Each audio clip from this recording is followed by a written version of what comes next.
sehingga untuk pendidikan anak-anak di Desa Pembina ini semakin maju, semakin bermutu, semakin baik.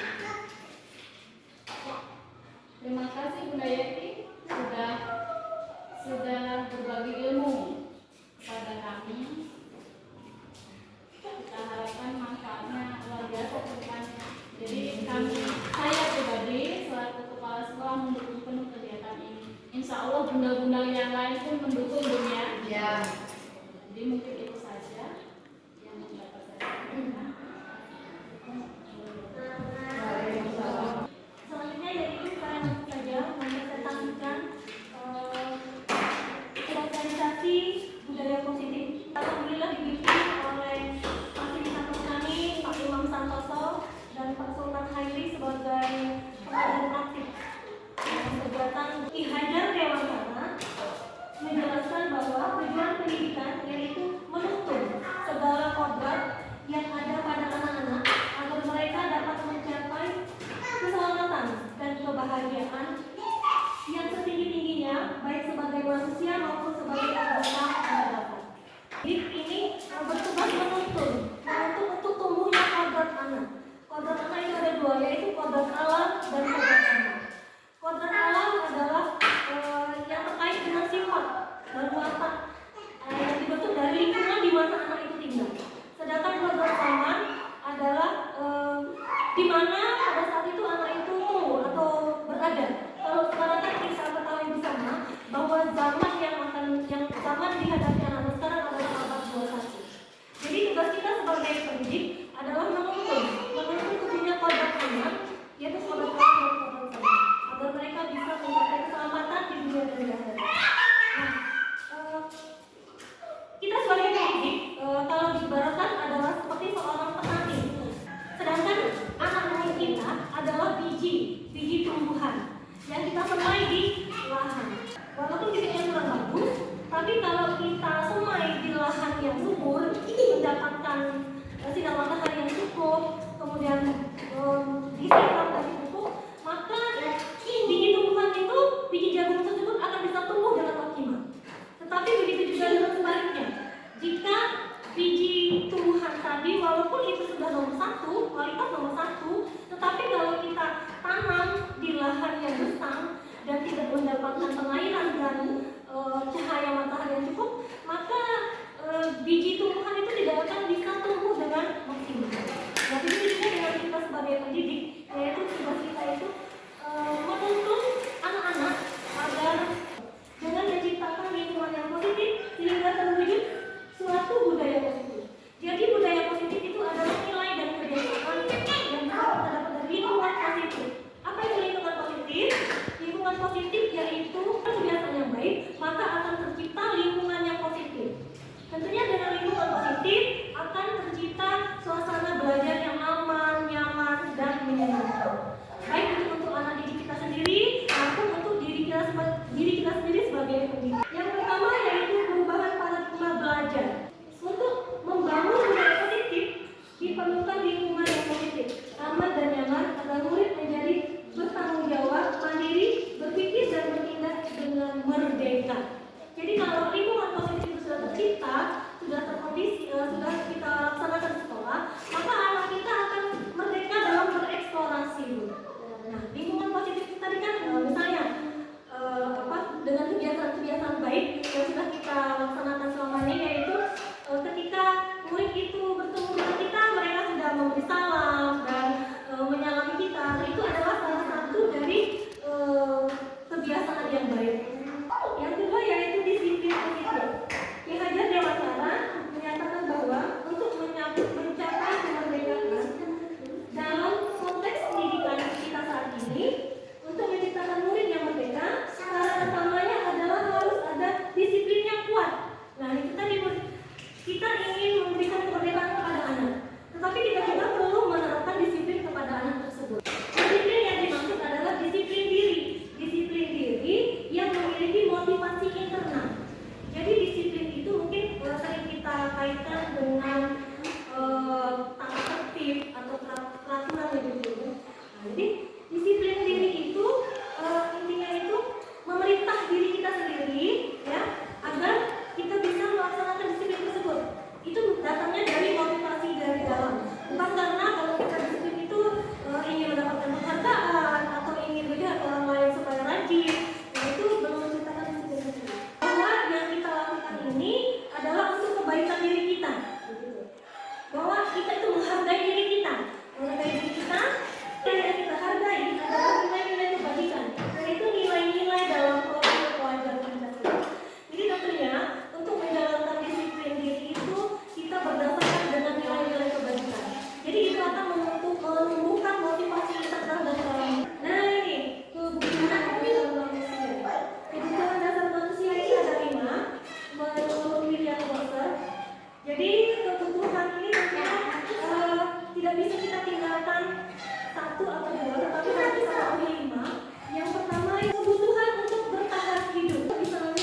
ketinggalan tanpa kesadaran.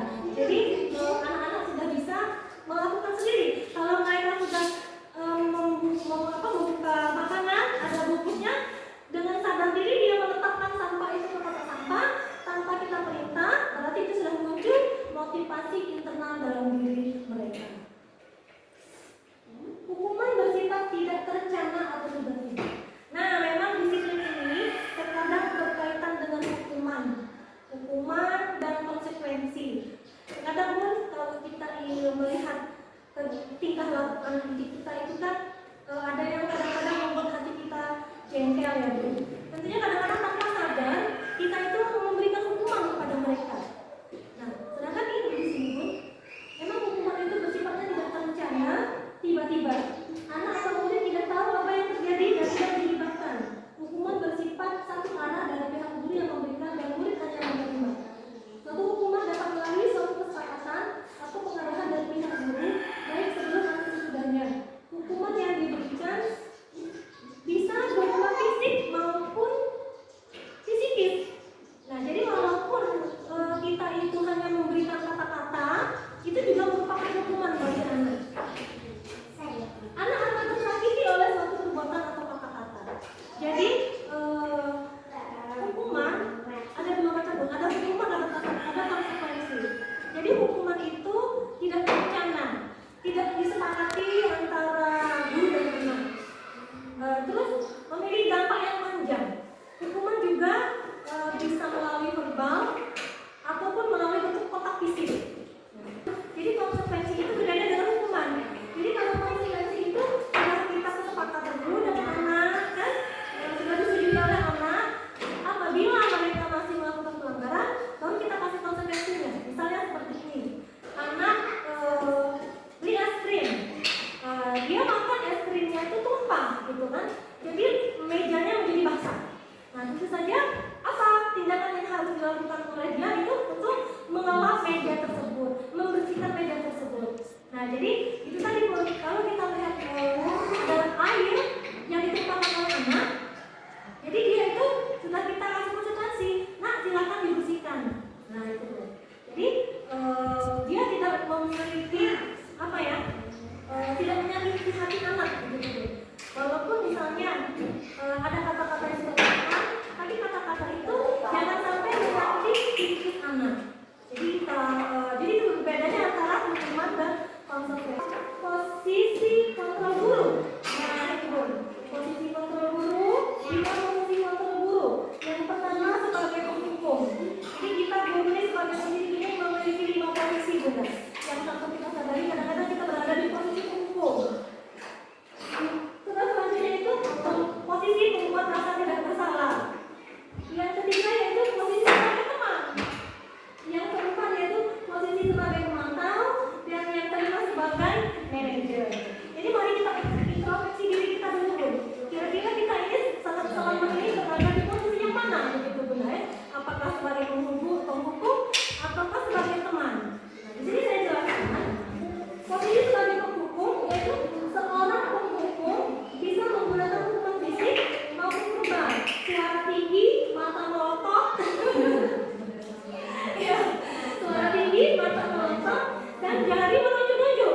Misalnya begini Bunda, ada anak yang melakukan suatu kesalahan, mungkin dia itu tidak memakai seragam sekolah pada saat itu.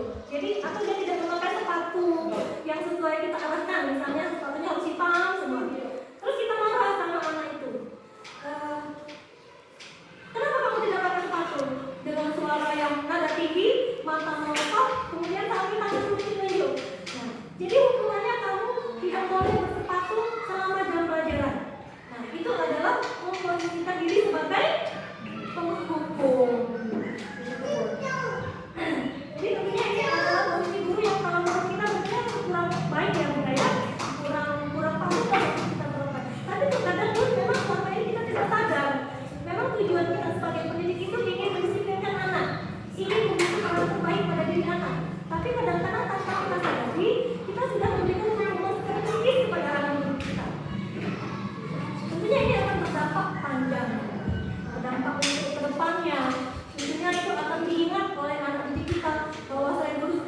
didukung oleh guru saya seperti ini kan. Nah itu jadi kalau menurut saya memang posisi guru sebagai penghukum itu sebaiknya kurang bagus.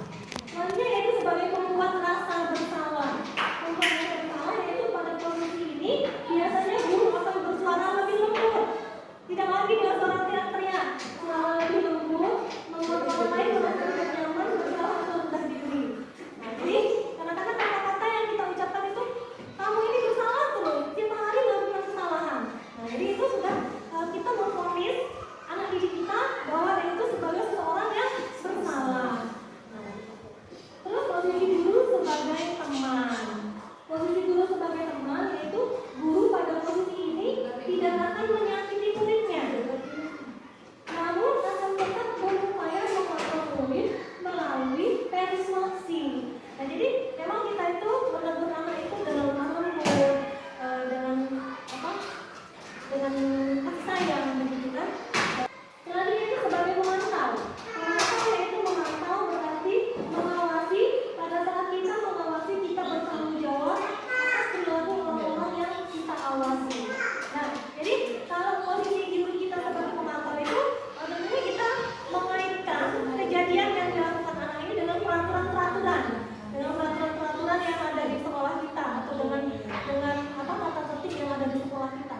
lagi yaitu di sekolah.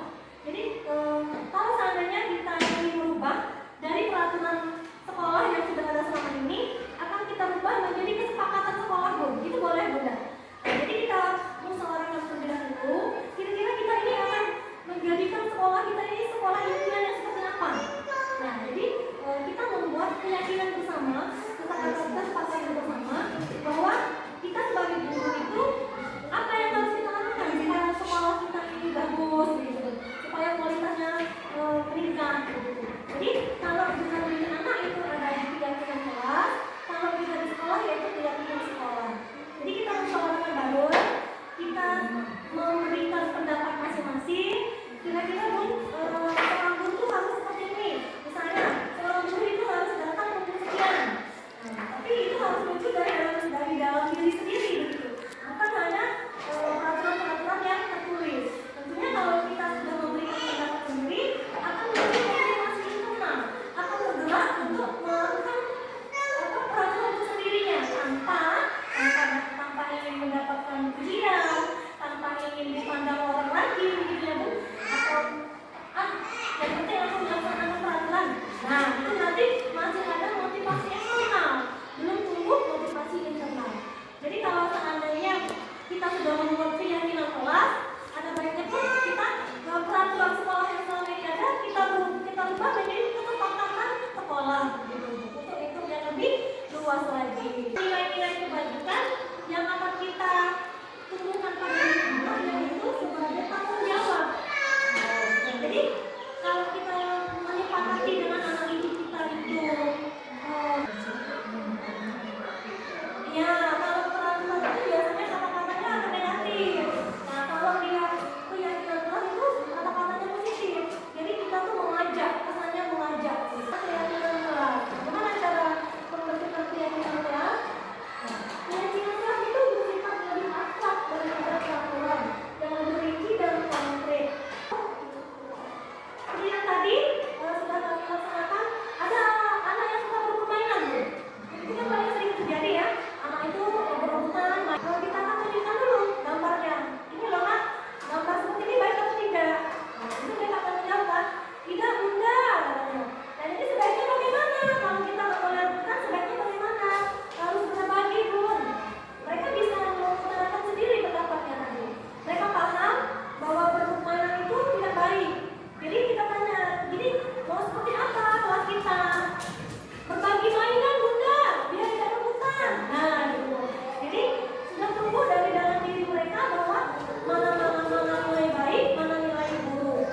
Jadi kalau mereka sudah menciptakan, sudah mengetahui nilai-nilai baik, langsung kita buatkan itu bahwa itu adalah keyakinan kelas. Keyakinan kelas sebenarnya tidak terlalu banyak. Nah, jadi kalau sama banyak keyakinan kelas, cukup 5 atau 6. Intinya itu mudah diingat oleh anak kan, bahwa kita tidak boleh buang sampah sembarangan, gitu kan, harus menjaga kebersihan, harus saling sayang, terus tuh berbagi. Itu suatu sifat peduli. Apabila ada temannya yang datang memiliki makanan, kita lakukan keyakinan kelas dengan saling menyayangi. Jadi mereka akan ingat nanti bahwa oh iya, kalau nanti tidak bawa makanan sesuai dengan keyakinan kelas tadi, berarti harus berbagi dengan kawan. Nah, itu akan muncul sendiri motivasi intrinsiknya tadi, motivasi dari dalam diri kita. Tanpa kita susah-susah harus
Coba anak Bunda ingat, keyakinan kelas apa yang tidak sesuai dengan tindakan anak Bunda? Oh ya Bunda, aku tidak merapikan mainan setelah aku gunakan.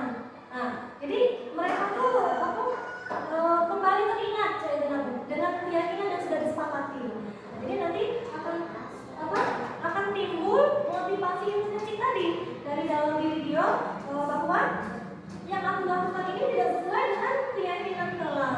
Jadi dia sudah sadar yang dilakukannya itu tidak sesuai dengan keyakinan kelas. Jadi kita tanyakan lagi. Jadi anak Bunda kamu mau jadi orang yang seperti apa? Iya Bu, mulai saat ini aku akan mengembalikan mainan ke tempatnya. Nah, jadi kan dia tuh menemukan sendiri, menemukan sendiri solusinya dari kesalahan yang sudah dilakukan. Nah, dengan menggunakan segitiga posisi dan posisi guru sebagai manajer, maka guru akan merasa nyaman walaupun yang melakukan kesalahan, tapi dia tidak terponis sebagai orang yang bersalah.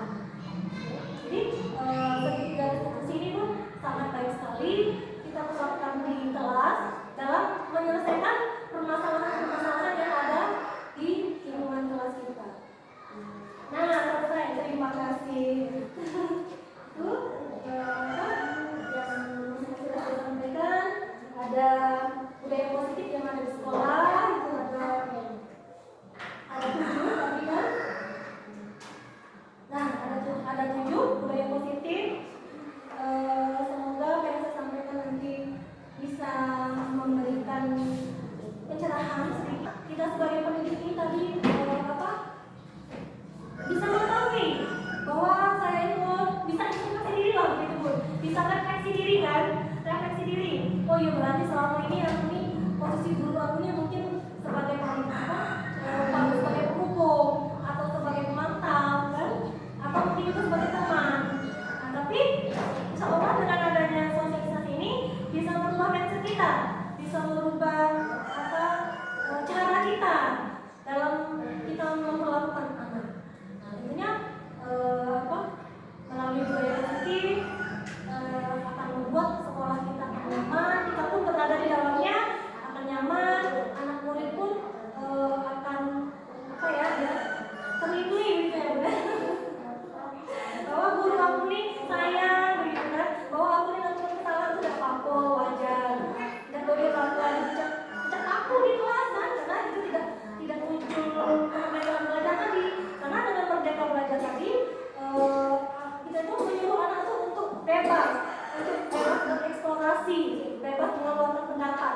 Tapi tentunya tugas kita sebagai pendidik itu yaitu menuntun. Kita kembali lagi tadi kan, kita menuntun bagaimana anak-anak itu bisa tumbuh kodratnya kan, kodrat alam dan kodrat zaman tadi. Tentunya kita sebagai pendidik itu menuntun anak kita agar bisa ke arah yang lebih baik untuk selamat di dunia dan akhirat. Mungkin ada yang ingin ditanyakan Bunda penjelasan yang sudah saya sampaikan tadi, boleh silakan saya buka posisi tanya jawab. Baiklah, kami mintakan para Bunda semua mungkin dari menyampaikan saja ada yang ditanyakan, kami silakan, atau mungkin ada yang perlu boleh kira-kira apa yang saya sampaikan lagi supaya lebih jelas. Saya persilakan Bunda. Saya ingin bertanya kembali dari yang Anda jelaskan tadi, ada sedikit yang belum saya jelas masalah posisi kita, posisi kontrol guru. Di sini saya belum terlalu jelas masalah kita sebagai pembuat rasa bersalah, seperti itu Bunda. Terima kasih Bunda Lili atas pertanyaannya. Baik, saya akan menjelaskan kembali posisi guru, posisi kontrol guru tadi ya Bunda. Posisi kita itu di mana? Posisi kita itu sebagai pembuat rasa bersalah. Nah, jadi di sini guru itu memposisikan anak itu sebagai seorang yang bersalah, begitu Bu. Jadi pada posisi ini biasanya guru akan bersuara lebih lembut. Dia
membandingkan. Membandingkan. Itu kan Boleh nggak? masuk Boleh nggak kita dalam batas berbicara di pembandingan. depan mereka? Itu dan boleh langsung tulis, langsung menulis pada saat itu.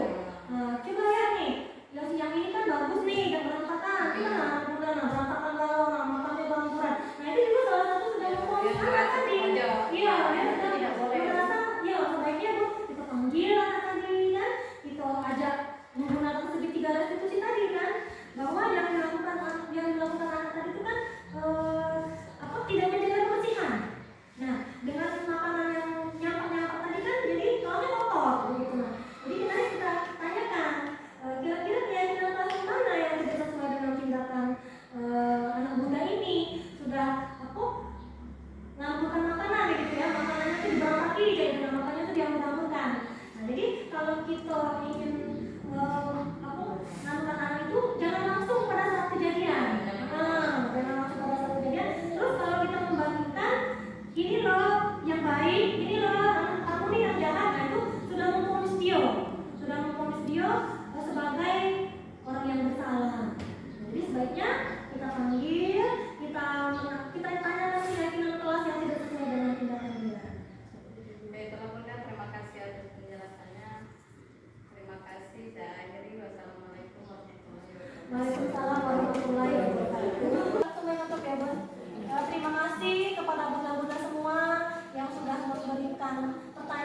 tiba-tiba ada yang nggak sengaja gitu, misalnya ngerobohkan mainannya. Anak muda bilangnya apa? Minta maaf. Kalau anak muda berbuat kesalahan harus minta maaf. Kalau misalnya nih anak muda nyenggol botol minum kawannya, jadi bilangnya apa? Minta maaf. Terus lagi nih, kalau misalnya nih ada kawannya yang mengasihkan sesuatu, memberikan makanan, kita bilang apa? Terima kasih. Kalau anak muda sedang mendapat sesuatu, harus mengucapkan terima kasih. Nah, tuh anak muda mengucapkan maaf, terima kasih, dan tolong. Setuju? Udah tempel ya? Nih, lagi nih. Panas. Nah, Semuanya gambar apa ini? semuanya Gambar apa ini? Hah? Gambar apa? Boleh nggak kita berebut mainan? Boleh nggak kita mengambil mainan kawannya tanpa izin? Tidak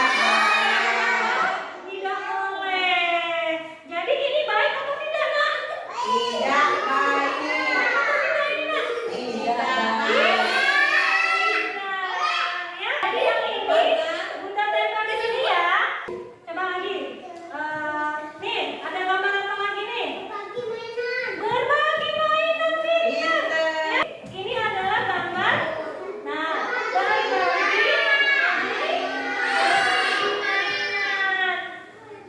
Kalau tadi berebut mainan boleh atau tidak? Jadi kita harus apa? Harus berbagi mainan. Setuju? Kalau ada mainan, kawannya dikasihkan dulu ya. Kita bermain sama-sama. Boleh nggak tadi mainnya rebutan? Jadi mainannya harus dibagi. Setuju? Tempel ya. Oke. Nah, ada satu lagi. Ada satu lagi nih. Gambar apa ini, Nak? Iya, pinter. Gambar sedang membaca belajar. Gambar sedang belajar. Ini siapa ini? Boleh nggak kalau kita lagi belajar ngobrol? Jadi kalau lagi belajar harus mendengarkan Bunda. Kalau Bunda lagi ngajar, anak Bunda harus mendengar. Setuju?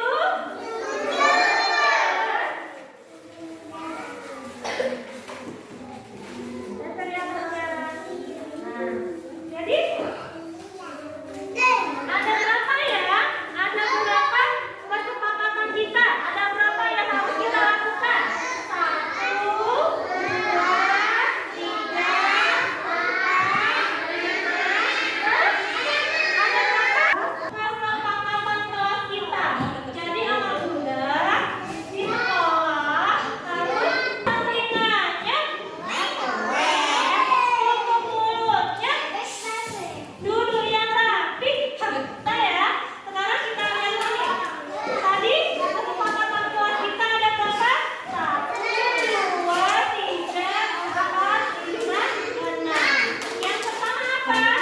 Selalu mengembalikan mainan pada tempatnya. Ayo, sekarang coba nih. Kita tempel ya, anak muda tempel di sini ya. Nih.